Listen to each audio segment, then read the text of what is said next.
But you'll like this as a runner. I thought this section on Taleo Anticipation. Have you heard that term? No, I have not. You haven't heard that term? No. Okay. Tell me about it. Well, I mean, you know from the book where you talk about the running analogy of the Taleo Anticipation is this idea of you're able to expend your energy proportionally to the amount of distance you have left to go in a race, right? This idea that if you get that wrong, he talked about the marathoner who was running really, really well and had gotten 99.73 or so percent to the end of the marathon, but had actually not quite gotten Taleo Anticipation correct and literally dropped, just couldn't move. She didn't die, but she just dropped and couldn't actually keep going. Well, I've seen lots of videos of that. I'm sure you've seen this happen, where right? people bonk right before the line. Well, you ran the 800. I, with my buddies, call it the monster jumps on your back or the bear jumps on your back. Once someone's on your back, you cannot run fast. Or imagine this. Imagine you were doing a race, like an 800, right? And all of a sudden, you're expending your energy like you're running an 800. You get to the 600-meter mark, and they go, actually, today's race is 1,200 meters. Keep going. I mean, what are you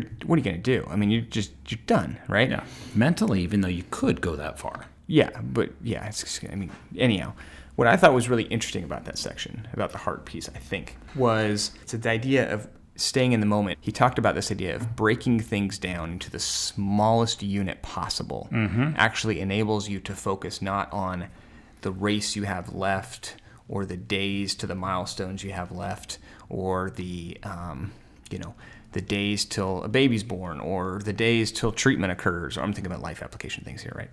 Or days till, school starts or school's out but whatever that stress point is or space of being stuck, but instead you collapse it all the way down to the smallest component you can think of, right? And then work that component only, which effectively is staying in the moment. Because if you break it all the way down, it's really just the next few seconds or moments in front of you. I mean, many times when I'm racing, I find it's, or just mostly getting through a workout more than racing because that's the hard part.